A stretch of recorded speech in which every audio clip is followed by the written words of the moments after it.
Good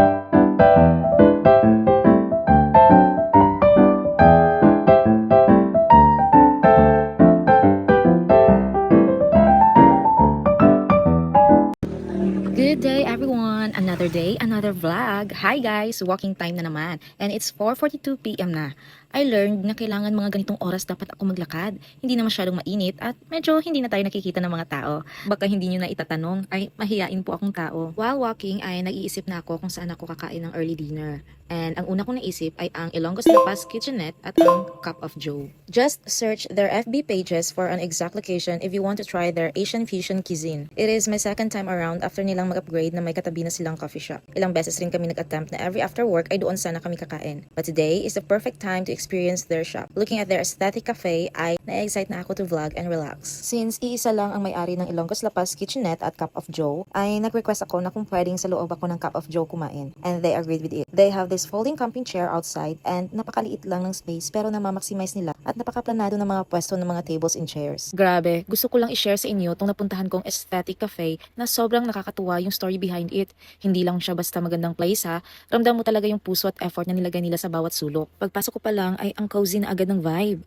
Ang ganda ng interior, bawat detail pinag-isipan. Tapos, malaman-laman ko, yung mga painting sa wall, hindi lang basta design. Ginawa pala yun ng mismong family member ng owner. As in, may personal touch talaga. Kaya iba yung dating, hindi siya generic na cafe na pang Instagram lang. Tapos, yung furnitures, sobrang solid kasi gawa pala yun ng husband ng owner. Actually, owner sila both. Imagine, hindi sila basta bumili lang. Pinagpaguran talaga nila. Bawat table at upuan, parang may kwento rin. Mas lalo mo ma-appreciate yung place kasi alam mong hindi siya mass-produced, kundi gawa with love. Habang nakaupo ako doon, napaisip ako na ang ganda ng journey nila. From scratch, binuo nila yung negosyo nila. Hindi madali magtayo ng coffee shop, pero makikita mo na pinaghirapan nila lahat. From design, concept, hanggang sa maliliit na details. Parang every corner of the cafe is a reflection of their hard work and passion. Kaya kung naghahanap kayo ng place na hindi lang aesthetic, pero may heart talaga, this is the kind of cafe na dapat ninyong puntahan. Hindi lang kayo iinom ng kape. Parang ma-inspire pa kayo sa story nila. Unang tinikman ko yung chicken with rice nila. Grabe, simple lang pakinggan pero ibang level yung lasa. Yung chicken, juicy siya sa loob tapos crispy sa labas. Yung parang bawat kagat may crunch pero hindi dry. Tapos yung seasoning niya sakto lang. Hindi overpowering pero ramdam mo yung timpla na parang home cooked pero elevated. Yung kanin, hindi lang basta side dish kasi perfect partner siya ng chicken. Bawat subo, nakakagana. Yung tipong mapapakuha ka ulit ng extra kahit busog ka na. Ayan, habang nagba-vlog ako sa loob ay may nakita akong pamilyar na tao. Nag-walking siya kasama ang husband niya. Isa sa mga mabubuti kong kaibigan. Si Jinky.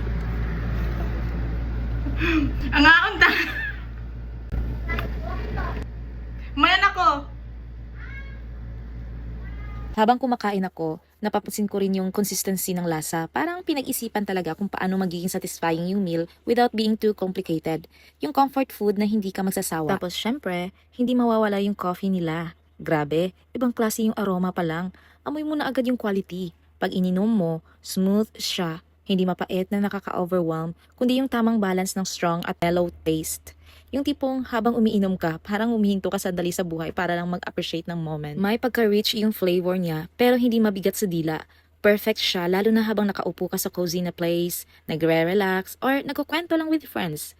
Parang yung coffee nila, hindi lang pampagising, pero pang-relax din ng utak. Habang pinagsasabay ko kanina yung chicken meal at coffee, na-realize ko na ang ganda ng combination nila. Comfort food plus quality coffee plus aesthetic place. Hindi siya basta kain lang. Parang buong experience talaga. Yung tipong babalik-balikan mo, hindi lang dahil busog ka, kundi dahil gusto mong maranasan ulit yung feeling. Kaya kung may hanap kayo na cafe na hindi lang pang picture, pero talagang may lasa at quality yung food at drinks nila, this is definitely worth trying. Simple, pero memorable, and nakaka-inspire yung buong vibe ng place. Support local talaga kasi behind every small business, may mga taong nag-i-effort, nagsasakripisyo, at patuloy na lumalaban para sa pangarap nila. So, I'm going back home. Ay, ang change di ay.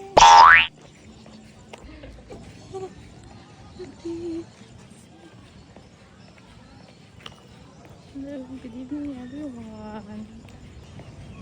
Good luck sa ako.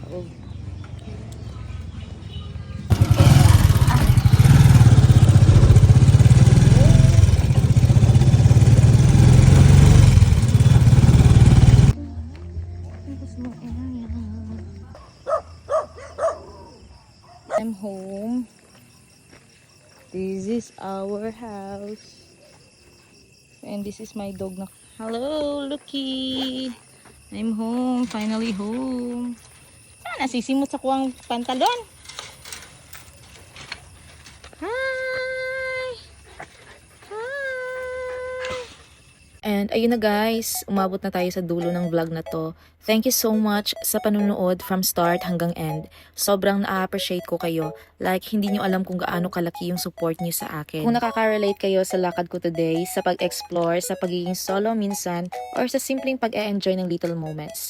Sana kahit papaano, na-inspire ko kayo to go out, breathe, and just live in the moment.